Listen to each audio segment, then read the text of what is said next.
Hello and welcome to the National Air and Space Museum in Washington, D.C. My name is Marty Kelsey. I host a television show for middle school students from here at the museum. You might have noticed there's a rather large vehicle standing behind me. This is the Mars Concept Rover, 5,500 pounds, 23 feet long, almost 11 feet tall with a top speed of 6 miles an hour. This thing is incredible, and I'm really excited about having it in the museum today. I taught for a long, long time, and we've got a lot of young people standing around waiting for the astronaut to come up, and it's really exciting because these guys who are 10, 11, 12 years old are right in that window for the perfect age to maybe be the first person to step foot on Mars.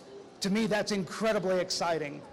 It is my honor today to introduce our guest, NASA astronaut John McBride, former naval aviator. He flew on STS-41G, piloted the Space Shuttle Challenger, spent over 8 days in space. Please welcome astronaut John McBride.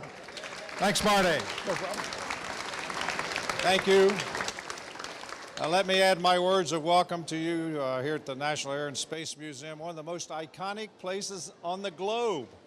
You could spend days in here, and I have literally over the last 30 or 40 years spent days in this beautiful facility. At one time in my life, I was assistant administrator of NASA just across the street when we were in the building right across from us, and got to spend 3 years here in Washington, D.C., and lots of nights were spent over here speaking in the Air and Space Museum. So it's a very special place in my life and my heart.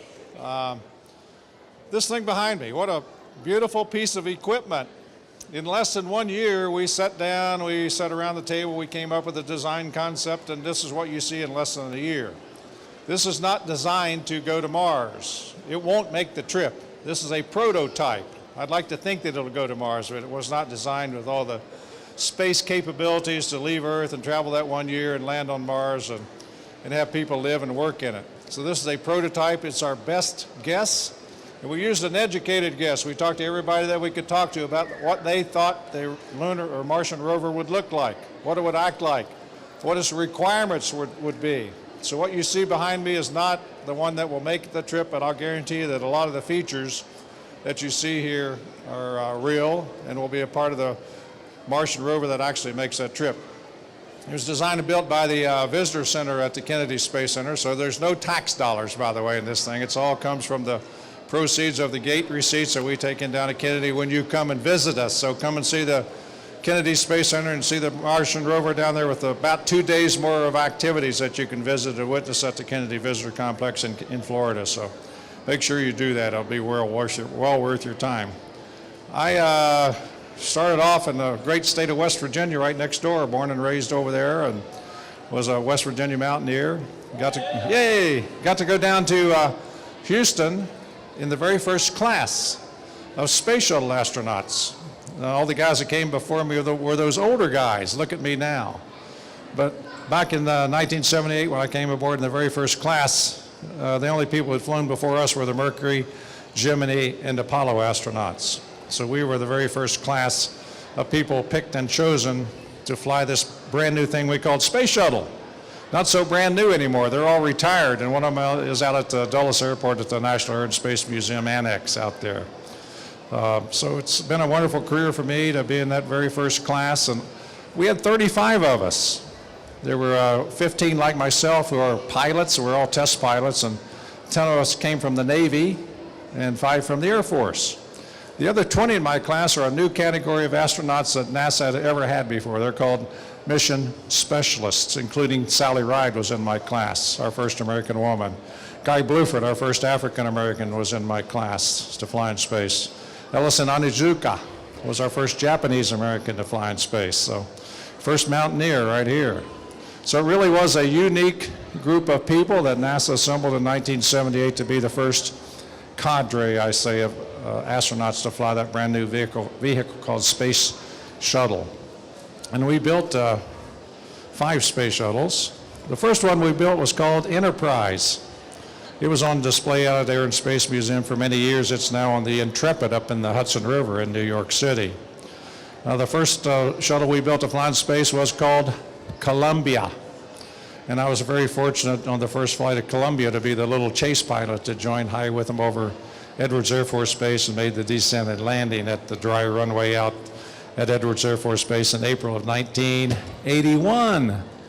The first crew to fly the shuttle was John Young and Bob Crippen, two naval aviators just like myself. John Young had walked on the moon, and he was chief of the astronaut office, so obviously he got to be the commander, right? And Bob Crippen was his pilot. So it was only flew 2 people on the first 4 flights of the space shuttle. That's because we wanted to make sure we could get the shuttle up into space safely, fly it around and do all the mission objectives, and come back and make it a landing.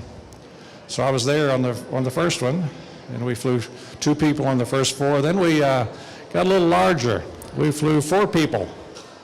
Then we flew 5. Then we flew 6. And I took the first crew of 7 on the 13th flight of the space shuttle. We always wanted to get to 7 people because we felt that was the maximum, most efficient crew size, to have 7 people on board the space shuttle to do all the experiments.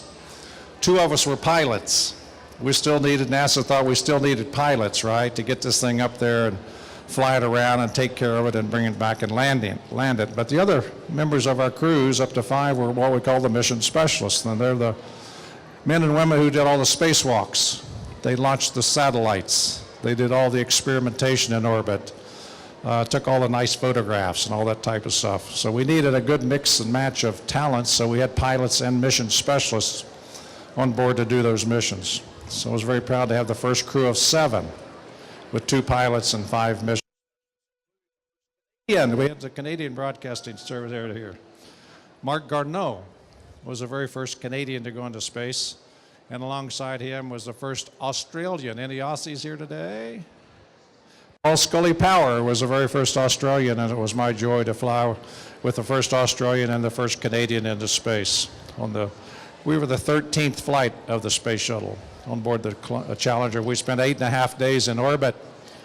I don't know if you realize it or not, but we do circle the Earth every 90 minutes in space. Every hour and a half we go completely around the globe.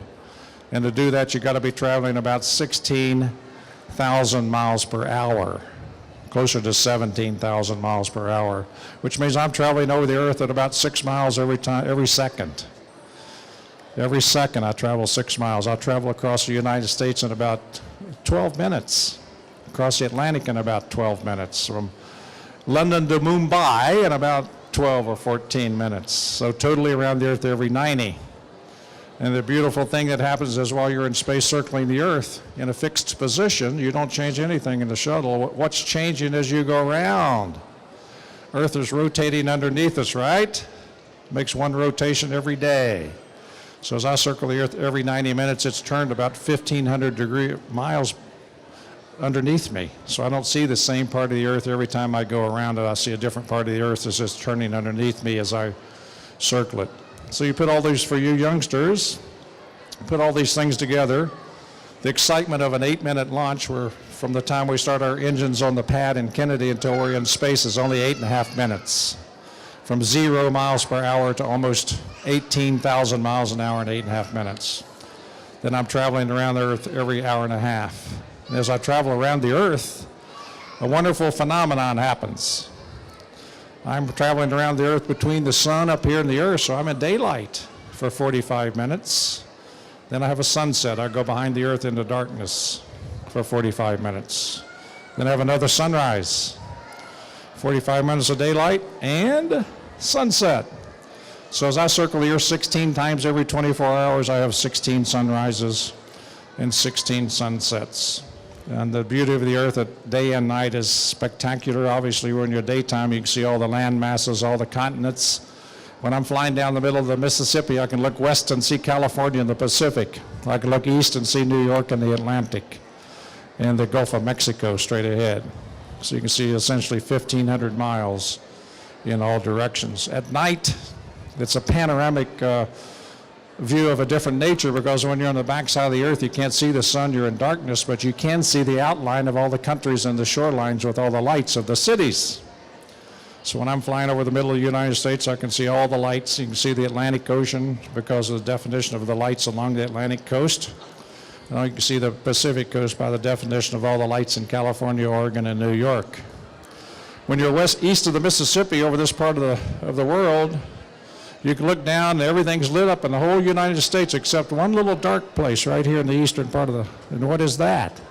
West Virginia, where I come from. We were proud of that. There's not many lights over there. It's still kind of wilderness, and we're very proud of our heritage over there. So, but the bottom line is, anytime you're in space, you're traveling around the Earth at every hour and a half. Get to see different parts of the Earth each and every time you go around because you're not covering the same ground. But more importantly, you're doing some great science, research, studying the Earth, studying the universe, launching things like the Hubble telescope, which are finding new things each and every day about this universe that we live in. So you put all those things together, it's probably the best job that a person could ever experience. And I'm very fortunate, very pleased that I had that opportunity to go into space, to travel around the Earth 133 times, and do some great science while we were there. And it's even more important to come back to Earth and talk to folks like you, and particularly the youngsters. We've got some young people here, and we think that the first man or woman that does walk on Mars, drives this explorer around the surface of Mars, is somewhere between 8 and 18 years old today. Maybe 6 and 16-year-old if we get the go-ahead. Depends on where we get the money from Congress to decide when we will actually go to the surface of Mars.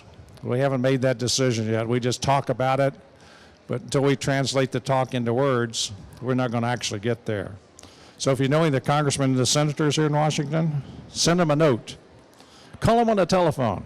Tell them that you want to get this thing to Mars going off and running. We already got the prototype vehicle that will carry you on the surface of Mars. It's going to be a wonderful trip. It's not like the moon. We can get to the moon in about 2 days and back. To go to Mars, it's going to be more like a year one way. And you can't just take off and go to Mars anytime you want to do that, because we're not in the same orbit around the sun, right? It takes us 365 days to go around the Earth. It takes Mars about 780 days to go around the Earth. So we're not close enough in orbit around the sun to where we can take off and go to Mars any day we want to. It only happens about once every 2 years, I think. So we'll take off, and we take off when Mars and Earth are approaching their nearest proximity. And it's going to take us a year to get to Mars, even when we're at the closest proximity. It's still going to be about 40 million miles away or something like that. We don't have the propulsion system to get there much quicker, so maybe some of the youngsters here can design ion propulsion, thermal propulsion, all these types of things that will expedite our travel to Mars and back. But right now, with current propulsion systems, it's going to take us a year. And you can't just, unless you want to just go over and come back the same day, which we don't want to do that, you'll probably have to spend 1 or 2 years on the surface of Mars to wait for the planets to be realigned so that you can make the voyage back to Earth. So all in all, you're looking at a 2 or 3 year trip. How many of you youngsters want to sign up anyway? I see some hands. I like that. Big people too. So it's going to be a magnificent voyage. Just think how proud your family and your friends would be if you're the first man or woman that walks on Mars. Who's the first man to walk on the moon? Neil Armstrong, right? Everybody remembers that name. He's here in this museum. So just think what it would be like for you, your family, your community, your state to be the first man or woman that actually sets foot on Mars and rides in this vehicle behind me. Couldn't be a greater thing to happen. But to get there, remember some of the things I said. Your most important job is education. Stay in school, fill your head with good stuff, study each and every day, listen to your teachers, your parents, your grandparents like me, your counselors, and the people that love you. Don't listen to the people that don't particularly care about you. Never get involved with drugs. That can mess up your whole life. So if you're willing to work very hard, listen to the good people that love you, study, get a good education, there's no reason why you could not be that man or woman that sets foot on Mars for that very first time. So think about that. I'd love to think that I had the opportunity to talk to you today. If you get that assignment to go to Mars, make sure you call me. They'll find me. Just call the Air and Space Museum. They'll find where I am. and tell them that you got selected to be that first person, and make sure I get an invitation to your launch. If I find out you went to Mars and didn't invite me, it'll break my heart. Don't do that to an old man. So invite me to that launch. So I guess the bottom line is that you really got to apply yourselves, make sure you get that good education, because that will determine not only whether you go down to Houston to train to fly to Mars, but your education will determine how well you can do in your life no matter what it is you choose to do. So don't mess it up. Do it right. Listen to your moms and dads and your grandparents and get that education to form the best party, be the best you can. There's nobody that can stop you from doing anything you want to do. I can't stop you. The only person that can get in your way and stop you from achieving your goals is yourself. So you make those choices to, I firmly believe that if you decide today, one of you youngsters, that you want to be that man or woman on Mars, that you can make it happen. And nobody can stop you if you really want to make it happen. Don't tell me you can't do things. I grew up in a little coal mining town in West Virginia. So if I can do that, you can do that. We've got a few minutes for a couple of quick questions if you'd like to do that. Anybody have any quick questions? Ta-da. Is the spacesuits kind of like armor, not like it? Are spacesuits like solid? Or are spacesuits solid? Like, Spacesuits are going to be very complicated for a Mars mission. They're probably going to have about 8 or 9 layers of material to protect you, keep you pressurized, keep you heated and cooled, keep your breathing air circulating, circulate a little water to heat you up and cool you down. So that suit is probably going to weigh maybe 300 Earth pounds on Mars. Mars is 1/3 gravity. If you weigh 180 pounds here on Earth, you're going to weigh 60 pounds on Mars. So your spacesuit, even though it may weigh 90 pounds, will feel like it weighs 30 pounds. So it's not as cumbersome. But you need to protect yourself. So that spacesuit will be very thick with a helmet, obviously, to protect you, provide you breathing air. Martian environment is not very friendly. It's a beautiful planet, but it's not very friendly. Most of the atmosphere is very thin, and it's about 97% carbon dioxide. So you can't just jump out of your spacecraft and start breathing and living on the surface of Mars without a suit to protect you, or an environment like we have us behind here, the Martian rover. So it's going to be quite a trip, and I think it'd be well worth your time to study and prepare to go do it. Anything else? John, what were you doing before you became an astronaut? Most of the astronauts, well, traditionally up until our class, were all military pilots, test pilots like myself. I came from the Navy. I was a test pilot in the United States Navy. There were 15 of us who were pilots with all the test pilot background. I foresee maybe in the future of space travel that we may not need as many pilots as we're using today, because most people will be operators. We're not going to need flying capability to launch and land the futuristic spacecraft, so you'll be more of an operator than you will be a pilot. Tell us about getting the phone call to find out that you had become an astronaut. That's a good story. No, NASA had about 8,000 serious candidates that they looked at to be selected for the astronaut program. And then when they got down to the final 8,000, they studied for about a year to thin them down to from 8,000 to 200 that they looked at pretty seriously.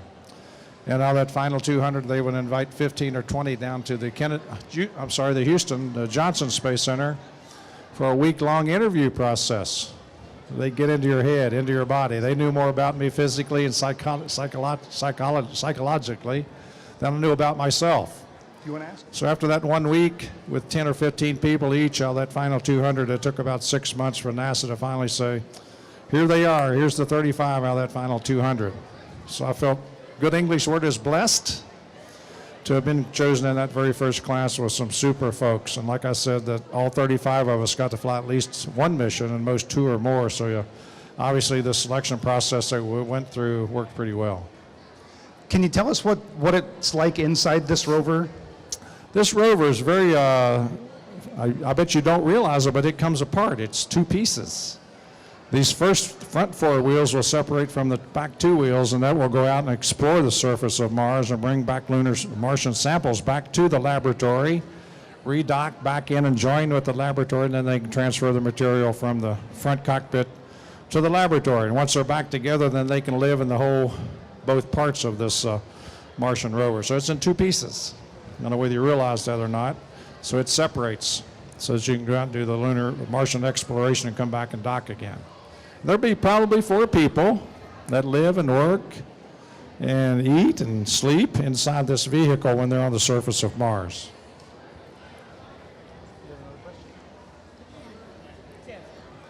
Do you think that Mars could be habitable if we meddled? Well, I think Mars is habitable. It's not habitable in the sense that we inhabit Earth, because the environment is much more maligned, because it's, like I say, maybe gets up to the freezing level at the equator in the summertime, but most of the time it's 40 or 50 degrees below zero. So that in itself is a challenge. The atmosphere is 97% carbon dioxide, so you can't just, if you could step out in the heat or the cold, you can't breathe. You could maybe take one big breath, that'd be it. Bye-bye.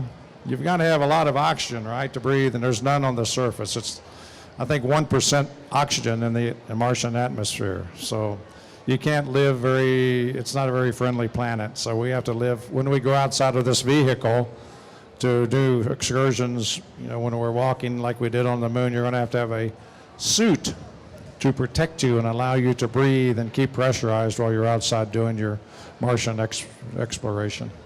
All right, we got it. Okay. Is the vehicle air conditioned? Is the vehicle air conditioned? You can bet. It's going to have a thermostat inside there, just like we had in the space shuttle, just like we had in the Apollo, just like you have at your home. So if the commander says, I want to turn down a couple more degrees, you can turn the knob down. It'll be a little 2 degrees cooler inside this vehicle. If it gets a little cold in there, you might want to turn the thermostat up. But there's going to be a thermostat, maybe 2 of them, one in the front and the back. So you can control the temperature in the front of the vehicle separately from the rear of the vehicle. We have an online question wanting to know if the vehicle will be assembled on the surface or taken in one piece. Probably what you see here won't show up on Mars in this condition.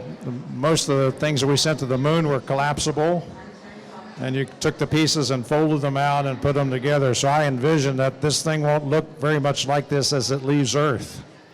When it gets to Mars and lands on the Mars, I think it will take the crew 1 or 2 days or maybe longer to assemble it into what you see here today, using their pressure suits probably to take the pieces and parts that are this is a very voluminous, we say voluminous vehicle as you see it parked here today. A lot of empty space. We can't afford that on a vehicle to go to Mars, so everything's going to kind of be folded up and compressed and packaged into a way that is minimal volume. You can still weigh the same thing, but we want minimal volume. And when you get to Mars, it's going to take a crew, like I say, I don't know exactly how long, to assemble all these pieces and made it look like what you see behind me. But I only envision this thing showing up on Mars looking exactly like you see it here. All right, we've got another one over here. Hi, my son asks, either going to space or going back to space, do you have experiences such as jet lag? When you're going to space and coming back, do you experience jet lag? Not really. The thing you do experience is you have to adjust yourself to a sunrise and a sunset every 45 minutes. We get accustomed to our circadian rhythms. Our sleeping cycle is set here on Earth by sunrise and sunset. So your head senses it's time for the sun to go down, time for the sun to come up. That helps you sleep. But when you're in space, particularly in a space shuttle, you're going around the Earth every 90 minutes and see a sunrise and a sunset. That interferes tremendously with your circadian rhythm. So to help that a little bit, when we're in space in the shuttle, we put blinds over all of our windows when we're trying to sleep. So that no matter whether you're in sunshine or darkness, it's kind of dark inside the spacecraft. And you can maybe get in a darker part of the space shuttle and sleep a little bit better. I like to sleep in the airlock in the space shuttle. It was kind of darker and quieter and cooler in there, and that was my favorite place to sleep. My Canadian friend liked to sleep right in the middle of the middeck, floating from one side to the other. I'd wake up and see his head going by, headed toward that side of the middeck, and back asleep. Maybe 2 hours later, I'd wake up, his head had hit him over there, stopped him, started him in the other direction, and I'd see his feet going by. So he made about 4 trips across the mid-deck during the 8-hour sleeping period. So a lot of people like to sleep in their mid-deck, their flight deck chairs up on the flight deck, so you can actually sleep anywhere you want to. Is there a particular region of Mars that they're considering for the first landing site? There probably are. We want to kind of stay out of the mountainous areas. Obviously, you don't want to try to land this thing in the mountains. So there are probably 3 or 4. And once again, I think it'll depend on when we leave and the orientation of the 2 planets at that time. So yeah, there's probably, I don't know what they are, but they probably have 8 or 10 or more designated potential landing sites. And they'll probably, as we get closer to launch, finalize that choice. Did you have a least favorite job when you were in space? A least favorite job? I don't think there's any least favorite job. I guess if you had to clean up the waste management system, that's our toilet. But we didn't have many problems with that. So if you had a problem with the waste management system, that would probably be the worst one. Tell us about landing in the space shuttle. What was that like? Well, landing in the space shuttle, as big and beautiful as it was, when you came back to land, it had no engines for landing. So we were a glider. So when we did our deorbit burn, we came back. We did our deorbit burn, as a matter of fact, over Australia, about 1 hour before landing. So we traveled from Australia to Kennedy in 1 hour, slowing down the whole way. I had no engines. When I decided to come home, I turned my space shuttle around backward and start my jet engines to slow me down. Then I turned around forward and start falling. I fall all the way to Kennedy. For 1 hour, I'm falling back into the atmosphere. And the deeper and deeper I get into the atmosphere, the more and more air molecules I'm hitting, which generate a lot of heat on the bottom of the space shuttle. It gets up to maybe 3,000 degrees on certain parts of the bottom of the shuttle. So we're very concerned about that heat on the outside. We want to keep it all out there. But as I get closer and closer to Kennedy, I'm still a glider. I don't have any engines. I can't go around and try another landing again, so I've got to get it right the very first and only time I do it. So that's why we practice our landings, because we only get one shot. As I come back to Kennedy, I'm about 40,000 feet, 8 miles above Kennedy when I'm overhead. So I manage my energy to make a spiraling glider-like approach to land on one of the runways at the Kennedy Space Center. It takes about 4 minutes to do that from 40,000 feet above the ground to landing. You would not like it. You feel like you're falling out of the sky. My nose is down about 20 degrees as I'm coming in to land the space shuttle, making circles around the Kennedy to make sure I manage my energy perfectly to land on the runway. We can't go around and try it again. So when you come down to make that landing, you got to get it right the very first time. So that's why we practice, just like you'll do with your mathematics. All right, let's give John McBride a big round of applause. Thank you very much. Enjoy being with you. We'd like to thank Kennedy Space Center for bringing the Mars Concept rover. Thanks for watching.